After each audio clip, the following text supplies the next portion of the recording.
You also probably know that I am a huge fan of cheeseburgers. I love cheeseburgers. The cheeseburger is the greatest invention in food, in my opinion. And I believe it started. There it is. Oh, yes. Holy cow. That's beautiful. That is a thing of beauty. That's a cheeseburger. That's great. So I love cheeseburgers. In fact, when I'm out and about, and if I get hungry and I happen to have some cash in my wallet, I'll swing through a drive-thru. I'll pick up a cheap little burger. It doesn't matter. It's just got to have the meat. It's got to have the essentials, the bread and the cheese and everything. And if it's cheap, I'll get it. And then I'll just sit in the parking lot there with my beautiful cheeseburger. I'll unwrap it like a Christmas present. I'll hold it. I'll look at it. I'll even talk to it sometimes. It depends on how hungry I am. And then I'll eat it. And then I'll go about my way. But oftentimes when I'm eating cheeseburgers, I don't think about the fact that my delight, my moment in the parking lot, my joyful moment of eating that cheeseburger, came at the expense of some cow that was bred and raised just to be slaughtered for me. And so when you think about these things, one person's rejoicing is another person's downfall, or vice versa. One person's downfall is another person's rejoicing. And so it goes with life, so it goes with God. There are instances in life where an act of God will simultaneously demonstrate both His wrath and His grace and mercy at the same time. I think one problem we often run into is we tend to compartmentalize God and His attributes. We tend to think of God only in the sense of wrath in one situation, only in the sense of grace in another. For example, if a place or if a family is blessed, we would say, oh, that family is blessed. Or if somebody is falling on hard times, we would look at them and say, oh, that family is cursed or unfortunate. But rarely do we look at a situation where there's both wrath and grace involved and say, there is God working, both in His wrath, both in His grace, and He is worthy of worship in all of it.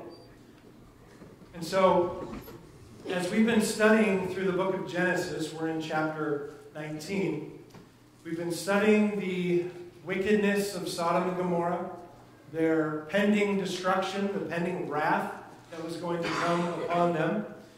We looked at God's diplomacy and His approach to the destruction of Sodom and Gomorrah. He wasn't just some wild-eyed, angry God up there waiting to hit the nuke and destroy Sodom and Gomorrah. He put boots on the ground. He put angels on the ground to go down in and draw out the evil, so it was evident to all of us that yes, they were in fact completely saturated as a society with all sorts of wickedness. Obviously, people bring up homosexuality as one of the sins, but they were guilty of a multitude of sins day in and day out. The lack of hospitality that was there was incredible.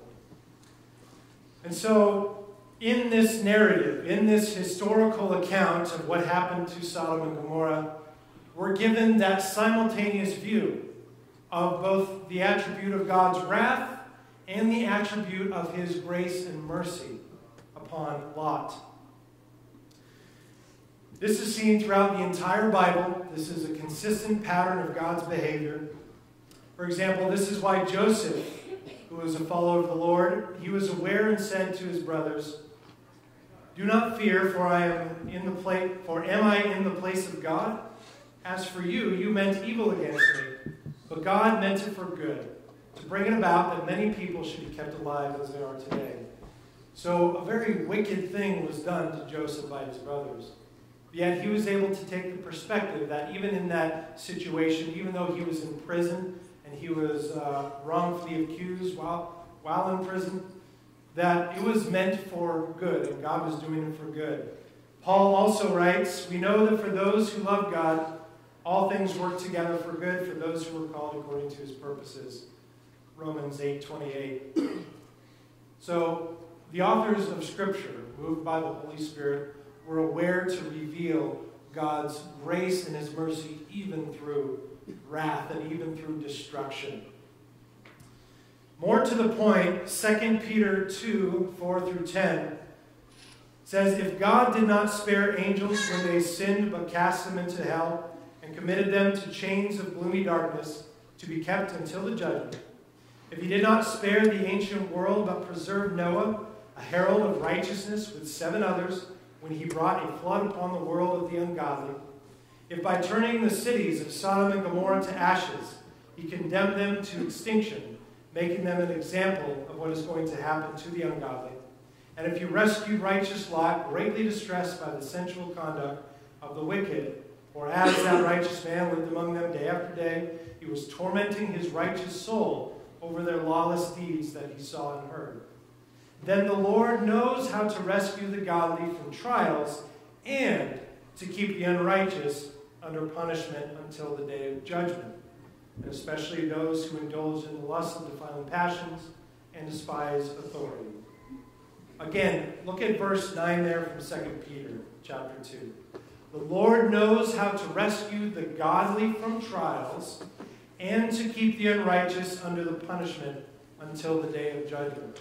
So here we see this example of simultaneously God giving mercy and grace and salvation to those who he has chosen, yet keeping the unrighteous under punishment. There's no greater example of this than the crucifixion of Jesus Christ. The death, the crucifixion, the atonement of Jesus Christ.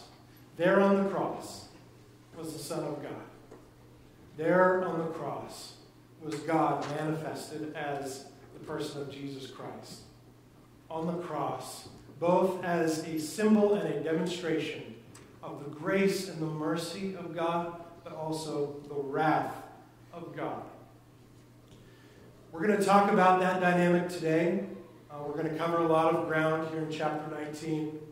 And then next week I want to go back and I want to look at some of there's a lot of interesting, cool archaeological evidence that actually explains and gives evidence to the biblical account of the destruction of Sodom and Gomorrah. So I really want to look at that, really good stuff. But for today, we have communion today, which, of course, celebrates, remembers, confesses the death of Jesus Christ for our sins.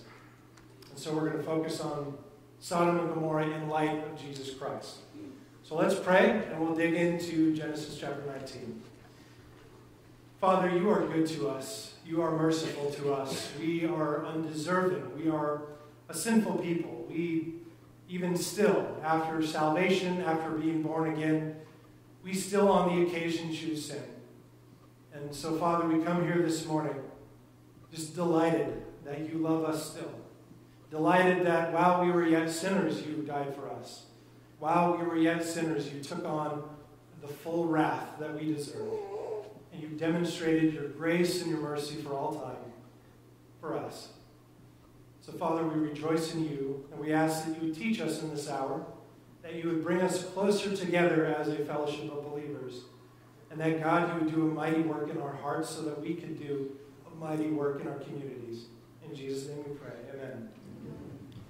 So Genesis chapter 19, we're going to pick it up in verse 15.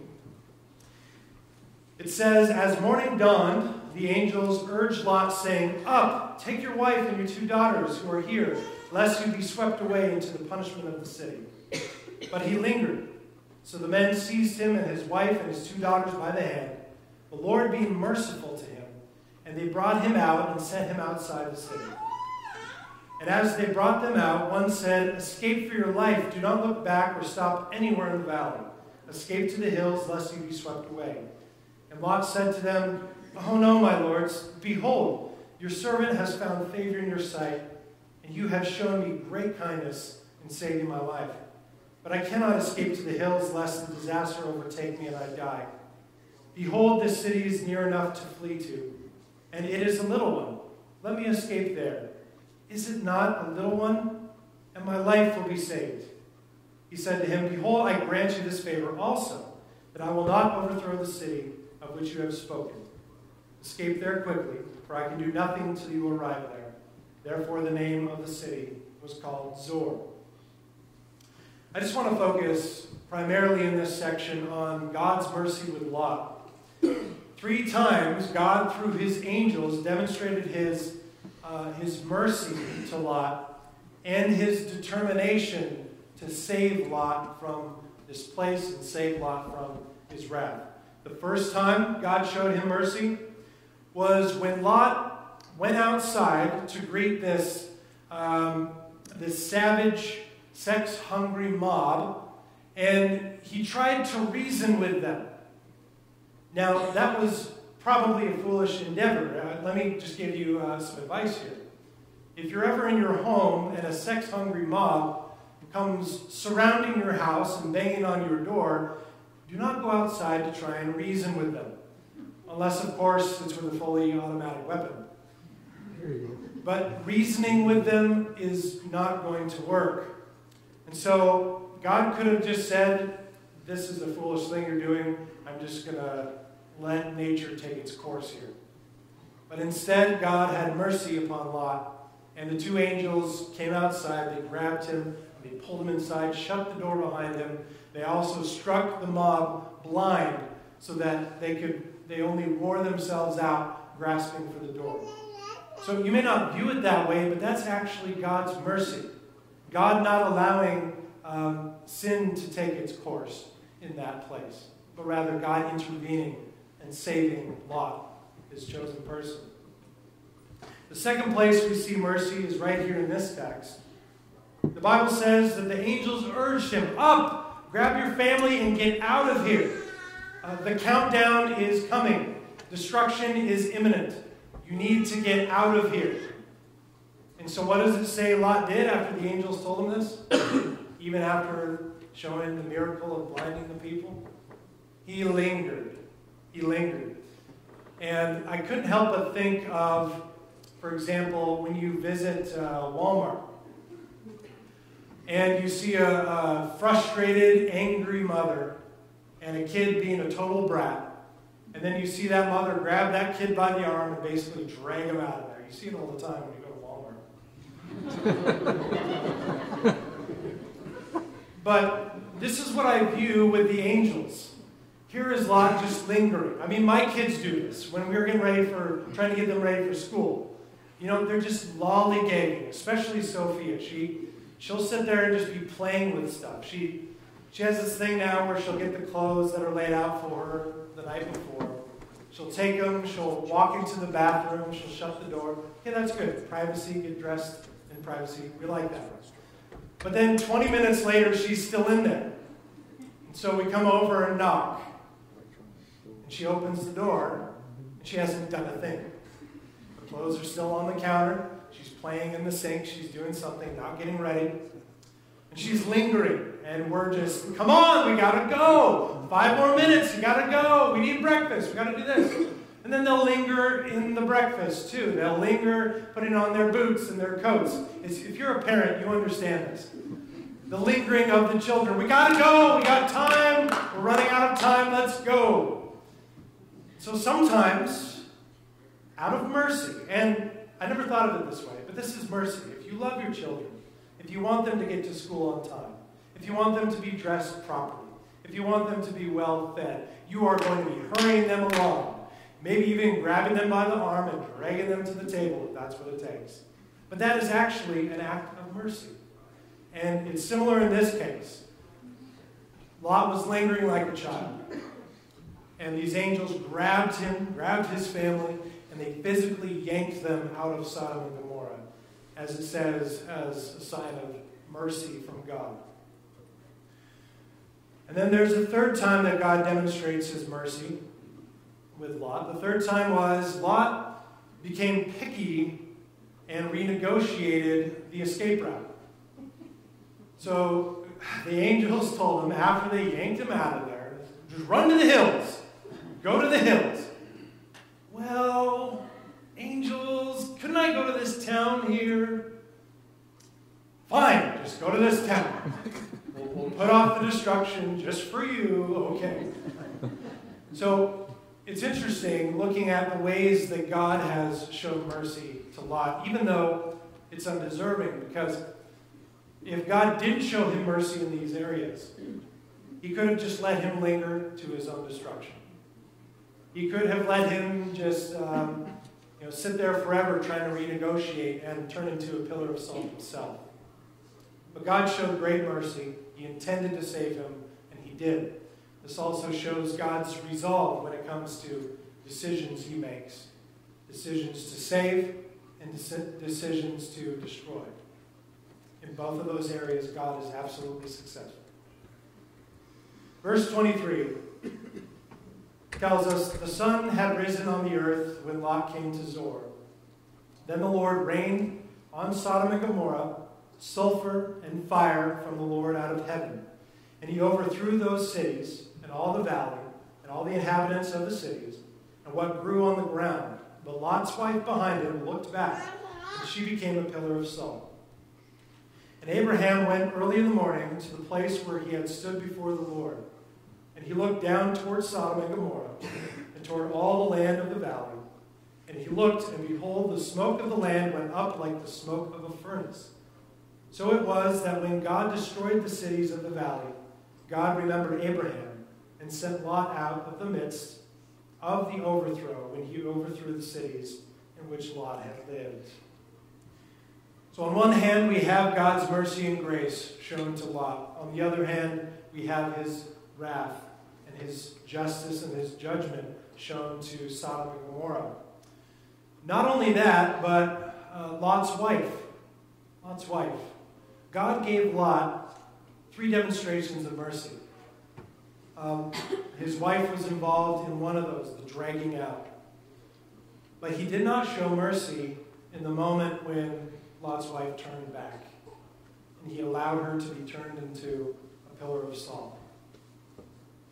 God also chose not to show any more mercy to Sodom and Gomorrah, but their time had come.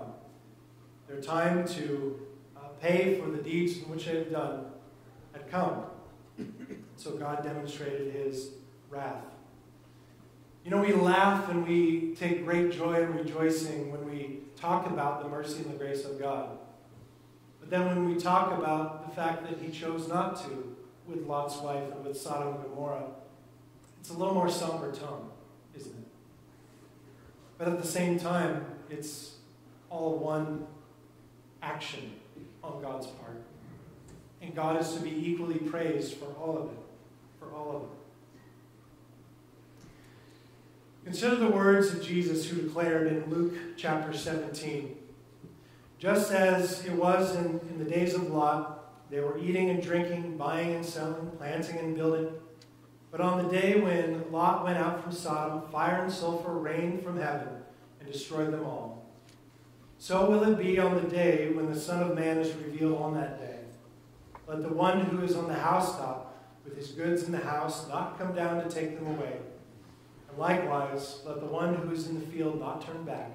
Remember Lot's wife. Whoever seeks to preserve his life will lose it, but whoever loses his life will keep it. So because of their destruction, because of God not showing grace and mercy in that moment to Sodom and Gomorrah and Lot's wife, we have an example for all time. We have an example as believers for all time of what to do, what not to do. And it's tough when somebody makes an example of somebody else. When somebody sets the pace or sets the standard through one individual. I remember being in school, and there wouldn't be really a set rule about gum that you could have in school. I remember gum was a big deal, remember? You know, if you bring one for yourself, bring one for the whole class, that kind of thing. And oftentimes teachers love to make an example of one student, you know, for all to see. When you make an example of somebody, you don't do it in private, in secret. Rather, you do it in public. And so I remember there'd be times where you'd bring gum, and the teacher would call you out, and they would make an example of you. It would be embarrassing, really embarrassing, but yet everybody knew from that day forward, don't bring gum unless you're going to bring some for everybody. And so in a similar way, a much more harsh way, this isn't gum, this is death and destruction. God makes an example of this place, and he makes an example of Lot's wife for all time. As I mentioned, next week we're going to look at the archaeological evidence, but there is evidence that exists today that there are structures, there's basically a graveyard to the southeast of the Salt Sea or the Dead Sea, where there were structures at one point where it's basically a graveyard, and they also, the evidence also demonstrates that there were fire and sulfur that came down from the top of the buildings and down. And so it's quite incredible. We're going to look at that next week, but today I just want to look at the grace and the wrath as a whole. Now let's turn to the crucifixion of Jesus Christ. As I mentioned, there's no greater example of God's simultaneous grace and wrath at one point. It both brings us sorrow when we think about the nature by which Christ died. There's a reason why the movie The Passion of the Christ is rated R.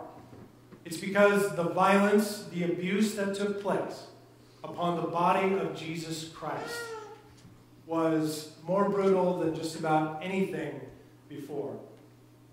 The brutality is incredible. There is shock and awe in the crucifixion of Christ. There's great sorrow. I remember watching that movie in the theater with my parents for the first time. My father was weeping uncontrollably upon observing the crucifixion, according to the movie. But it also brings us great joy as well, because the cross of Christ means salvation. So yes, you have this brutal scene, this sorrowful scene, but you also have, in that moment, salvation for the world. And so it's this mixed bag of sorrow and rejoicing, a fire and ice kind of emotion going on within you when it comes to the cross of Christ. If it was a movie just based on the grace of God, it would be rated G, wouldn't it? All the fuzzy good feelings of heaven, when we think of heaven, when we think of embracing our Savior in heaven, when we think of touching his side and his hands, rated G. There's many cartoons about that. But when we cover the brutality of the wrath of God, rated R. So it's this dynamic. Paul says it in this way, Romans 3:23, all have sinned and fall short of the glory of God and are justified by his grace as a gift through the redemption that is in Christ Jesus, whom God put forward as a propitiation by his blood to be received by faith. Likewise, John wrote in 1 John chapter 4, God is love. That makes you feel good, doesn't it? God is love. In this, the love of God was made manifest among us, that God sent his only Son into the world, so that we might live through him. And this is love. Not that we have loved God, but that he loved us and sent his Son to be the propitiation for our sins. So when we say God is love, that's a G rating. When we say that God was sent as a propitiation for our sins, that's an R rating. Propitiation. It's a biblical word. It's not some fancy theological word. Here's what it means. It's simply a transferring of wrath intended for one to another. So the wrath that we deserve because of our sin, because we've turned away from God, was transferred legally to Jesus Christ on the cross. So the brutality that we deserve was given to Christ. Another way to explain this is, I know many of us men, we stew in our anger, don't we? We allow certain things to happen. our anger kind of builds within. We hit a breaking point, and we want to lash out at that thing which is making us mad. But we know that it's not good to do that. So instead, we go down into our basement, and we punch a hole in the wall. It's what we do. We're men. We're physical creatures. And the example is the wrath, the anger in our hearts, and the wrath that maybe in our brain is intended for one thing, is then transferred to that wall. It's a propitiation. We take out our anger on the wall instead of something else. And so in that way, Jesus was the propitiation. God took out his anger and his wrath intended for us on his Son, Jesus Christ. Essentially on himself. He took that upon himself. He punched himself in the face. That's what God did. Some people might say, it's not fair. Why does God give mercy to some and not others? Why did God give mercy to Lot 3 times, but to his wife, the first mistake, first turning around, the first rebellion, pillar of salt? No chance. The angels. Did you know that the angels don't have a second chance of redemption? That those who fell in heaven, namely Satan and the angels that fell with him, they don't have a second chance of redemption. The cross of Christ did not pay for their sins. They are eternally condemned to gloom and darkness. Why did God not give them a second chance? Why did God not give them mercy? I don't know. Perhaps that's why they look upon our salvation with such wonder. But why does God save some and not others? Why does God allow one family to successfully raise all their children to full health, to die while all their children and grandchildren are still living, yet on the other hand not allow one person to even have children, or make somebody go through the pain and heartache of giving birth to a child only to watch that child die within a year? Why does God give mercy to some and not to others? That is probably the most difficult question we can ask, especially as children of God. It's near impossible to answer. In fact, Paul basically answers in this way. He says in Romans chapter 9, is there injustice on God's part? By no means. For he says to Moses, I will have mercy on whom I have mercy, and I will have compassion on whom I have compassion. So then it depends not on human will or exertion, but on God who has mercy. So it's impossible for us to answer. I think really we just have to get to the point where we say, are we God? Like Joseph. Am I God? Am I God? All I know is that he is working whatever this is for his good. He's working whatever this is for the believer's good. And that's where faith comes in. That's where we have to put our faith and our trust in his authority, in his wisdom, and in his power. And at the end of the day, we have to say that he is sovereign. Because like Peter said, the Lord knows how to rescue the godly from trials and to keep the unrighteous under the punishment until the day of judgment. You know, I like some of the things that our new president has been doing. I like some of the things that he's been doing. There's other things I am just shaking my head wondering, what are you doing? I don't completely trust our president. I don't put my faith and my hope and my trust in our president, or any governor, or any man. Because all men are sinners. Not one of us is sovereign supreme. It doesn't matter how much authority, how much intel that we have. We are sinners. We are fallen. And we need a Savior. And the only one who can save is the one who is sovereign supreme. The one who saves and the one who destroys. And my challenge this morning for you is this.